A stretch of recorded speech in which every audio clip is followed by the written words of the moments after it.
444. Tanga! Huwag kang maniwala sa kanya. Inuulol ka lang ng babaeng yan! Luis! Hindi ka aalis, ha?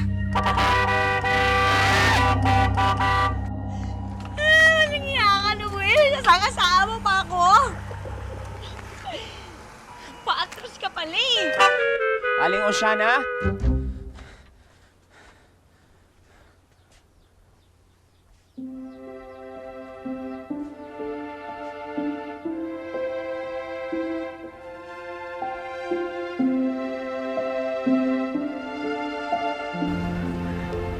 Anak, bakit naman lungkot na lungkot ka? Naiiyak ka ba? Kasi naman na si JM eh. Hahanapin daw yung nanay niya.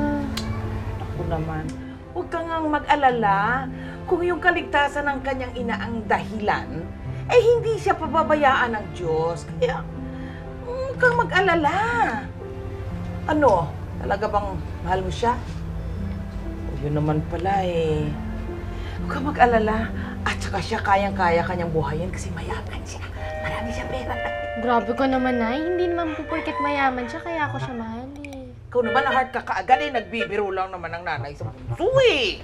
Hindi talaga, oo. Ayel? Aling Pinay? Ay, Dolores! Dolores! Dolores! Dolfina po. Dolfina, ba't ka gumanda? Sandali. Magpa-opera ka, no? Anong pinaritoke mo? Ang ganda-ganda mo! Bakit hindi ba dyan nagpaparitoke? Hindi gumaganda. Kung magparitoke kaya ako, Hindi. may pag-asa pa.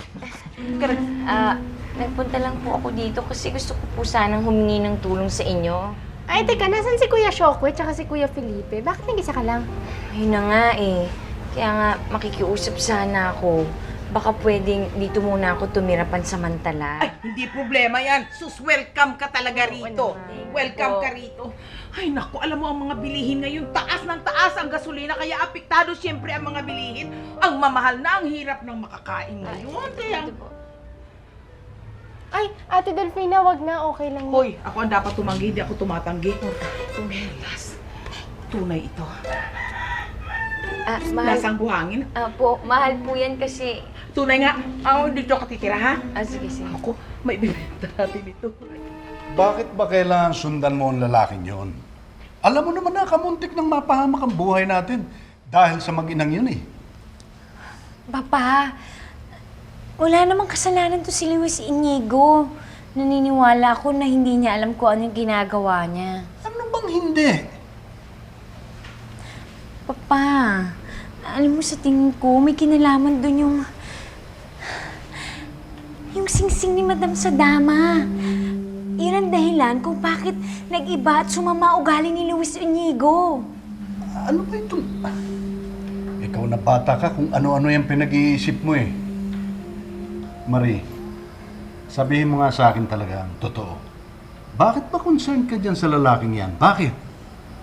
Papa, mahal ko si Luis Inigo.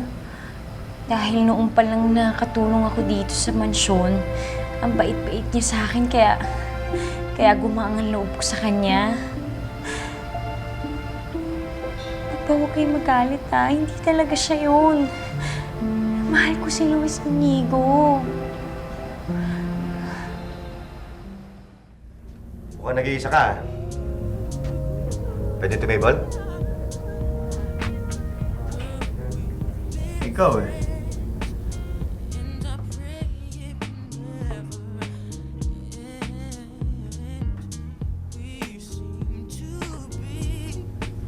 Ayop ka, Alvaro. Ano ba kailangan mo sa akin? Relax ka lang. Hindi ako nakikipag-away sa'yo. Alam ko may atraso ako sa'yo. Pero may atraso ka rin sa akin. Pero pwede pa naman natin pag-usapan to, di ba? Lalo na kung pagtutulungan natin pabagsakin ang padrasto mo. Alam mo, Ate Delfina, tamang-tama lang talaga yung dating mo.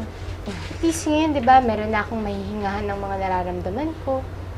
Lalo na kung sa sitwasyon ni JM. Huwag kang mag-alala. isipin mo na lang lagi na makakabalik si JM na walang mangyayaring masama sa kanya. Eh kasi naman ang gulo-gulo ng pamilya niya eh. Lalo na nung... No?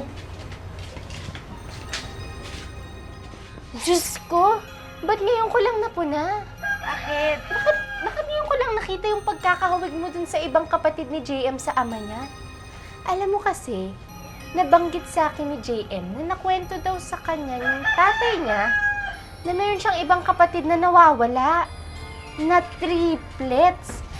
Alam mo yon, yung tatlong magkakamukha. Talaga? Kamukha ko? Baka naman mas maganda ako. Talaga. Saan kaya nagpunta si Aling Oceana?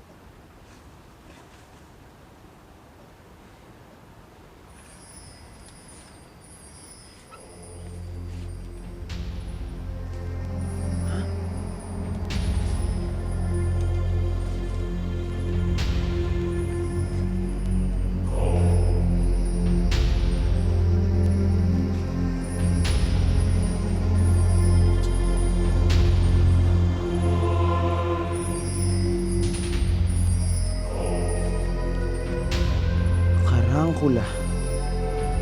Ma'am Ira, ito na ho ang inyong pagkain. May pag-uutos pa ho kayo?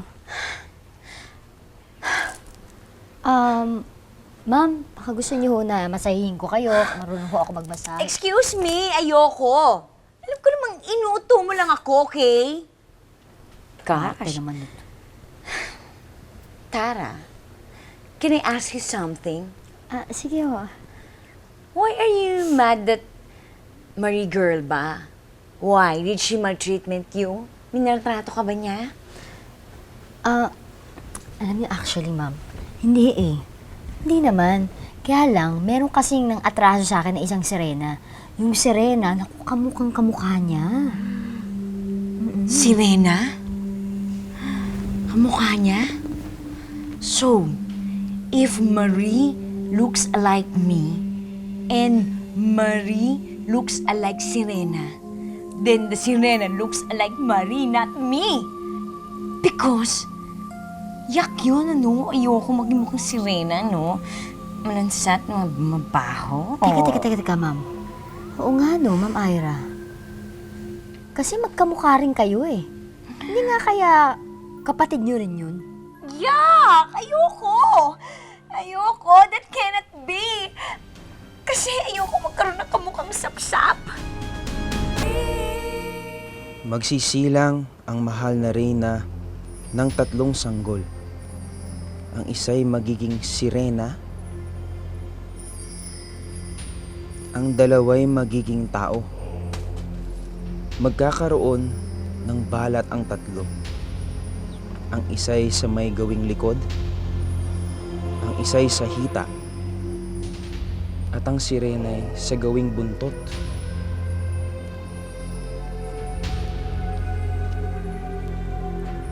Sa kanilang paglaki, may manlilinlang sa tangang sirena na kailangan niyang patayin ang ina niyang reyna at dalawang kapatid para siya ang maging reyna. Pero sa true lang, ang manlilinlang na ito ang dapat mamatay. Ang traidor ay kadugo din ng ina ng tatlong naisilang.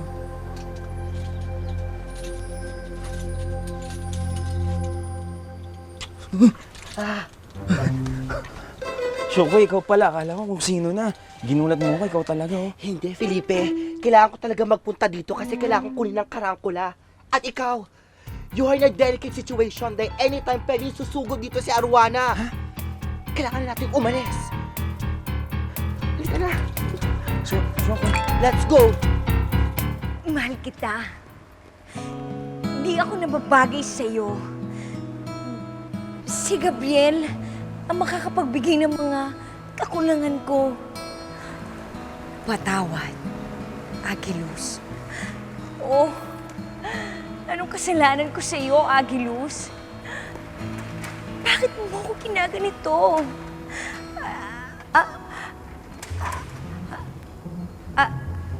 Ano nga yung linya? Cut! Ano ka ba naman, Ira? Kanina pa itong ginagawa natin. Tig 200 ka na, maloloka na ako sa'yo. Ano ba gagawin ko sa sarili ko? Eh, naku, Direk. Ano magagawa ko na may mental lock ako? Mental lock. Mental block, hindi mental lock. At saka si mental, kapupuhan na yan. Katangahan yan. Demonyo talaga, demonyo. Excuse me, I'm not a demon. I'm beautiful and an actress, okay? Actress. Actress ko. Anong inaarte mo? Hindi ka marunong umarte. Mabuti pa yung puti niya. Marunong umarte. Ay, Diyos ko! Maluluka na ako sa'yo. Bakit minili ka sandali? Direk, yeah. Diyos ko, saan mo napulot tong talent mo? Guys. Nakakaloka. Diyos ko, maluluka na ako sa'yo. Ayoko na. Magsama na kayo dalawa. Dali mo na sa Iraq at magsama kayo. Maluluka ako sa inyo dalawa. Ayoko na. Direk, pag-usapan natin ito, Direk, wait! Nasaan naman yung doorbell dito? Sandali. Oo, kinakabahan pa ako eh. Nakaka-tense. Ate, ito lang yung pagkakataon para malaman mo kung kapatid mo nga yung kapatid ni JM. Sa bagay. Sandali.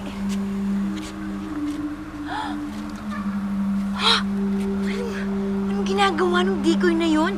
Yung mukhang susuna yung dito? Kilala mo siya? At si Tara! Si Tarang salbahe nandito rin. Bakit mo sila kilala, ate? Basta, naku, kilala ko yung mga yan, mga salbahe ang mga yan. Denise, suklayin mo pa ako. Luis, you're here. Not there. Wait! Ano ka pa? Doon naman tayo sa labas, okay? Naku po, ito lang po ang tanging paraan para matulungan ko si Luis Inigo. Para hindi siya tuluyang mapasama. Hindi po ako pakialamera. Saan na ba yung mga yun? Ano ba to?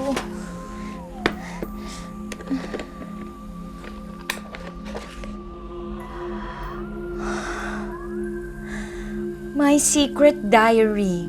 In case gawing pelikula ang buhay ko. Madam Sadama. True to life. Ito. Hindi ko akalain makikita kami muli ni Alvaro. Ewan ko ba, hindi siya kagandahan ng lalaki na gaya ng mga napangasawa ko. Mabaw ang paa niya at kalbo pa rin siya. Pero aaminin ko, kinikilig pa rin ako nang makita ko siyang pagkatapos ng maraming taon. Alvaro? Sino Alvaro? Alam kong patay na patay pa rin siya sa akin. Itong ganda ko ba naman to? Pero paano ko ipagtatapat sa kanyang katotohanan? Ang tunay at true ng katotohanan. Na siya ang tunay na ama ni Luis Inigo. Ano? Siya ang tunay na ama ni Luis Inigo?